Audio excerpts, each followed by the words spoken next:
Barbara! Il n'y a pas lieu de s'inquiéter pour l'instant. Il s'agit d'une réaction psychologique très fréquente chez les bibliothécaires. Elle s'est prise pour un ouvrage de luxe et se dit maintenant, mais dans quelle étagère? Un livre abîmé perd de sa valeur dans une collection. Un trou de balle a bousillé la couverture. Et il semblerait bien que le dos soit endommagé aussi. Salopard! Suivez-vous! Grand fou! Vous êtes très amusant. Vous parlez comme un livre. À propos de livres, celui-ci n'est pas prêt de quitter l'étagère du bas de la bibliothèque désormais.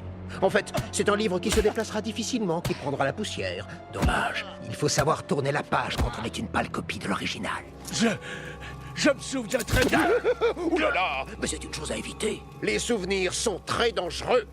Je considère que le passé est un véritable gouffre à angoisse. Oui, la mémoire nous trahit sans cesse.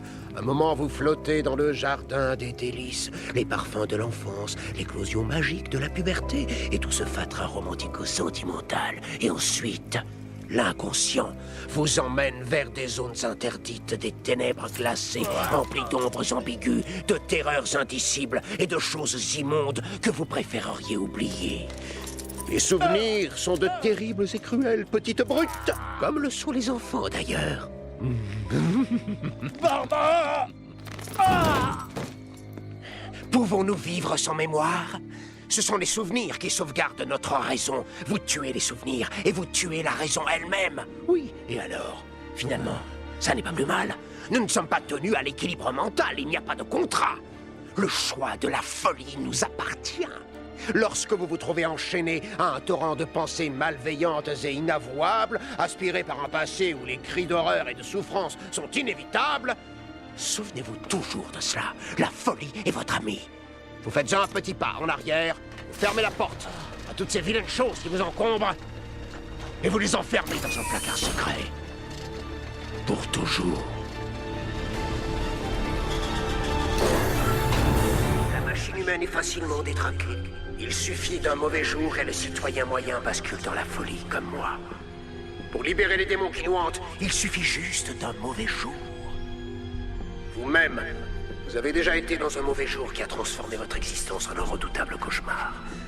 Les vrais héros n'existent pas. Difficile de résister aux démons intérieurs. Se déguiser en chauve-souris, ce n'est pas une protection, c'est un aveu de faiblesse. Vous êtes aussi dingue que les autres, mais vous ne l'admettez pas. C'était juste un mauvais jour, bordel! Et vous cultivez l'illusion que la vie a un sens, qu'il y a une valeur dans ce combat contre le mal. Oh, vous me donnez envie de vomir, tiens.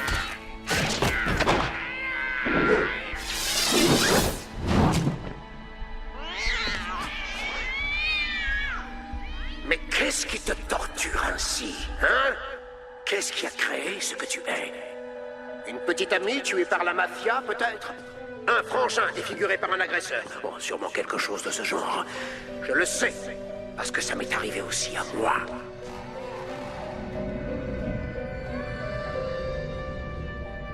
Parfois, je m'en souviens comme ci, parfois, je m'en souviens comme ça.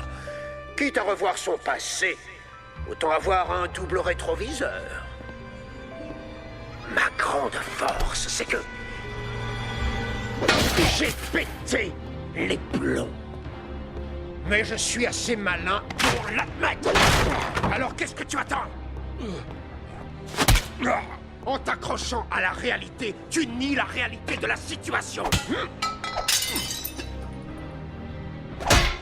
Imbécile! Comprends-tu que nous avons frôlé la Troisième Guerre mondiale à cause d'un simple vol d'oie sauvage qui a brouillé un écran radar?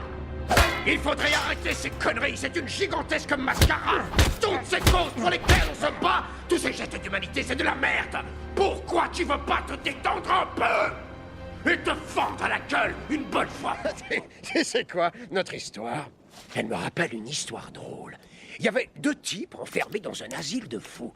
Un soir, ils en ont eu marre de tourner en rond dans ce nid de coucou. Ils ont décidé de s'évader. Alors, ils ont grimpé sur le toit. Et une fois arrivés là-haut, ils ont aperçu les autres toits de la ville qui s'étendaient vers l'horizon et pouvaient les mener à la liberté. Le premier gars saute jusqu'au toit d'en face sans problème, mais son pote, oulala, non. Il a trop peur de tomber.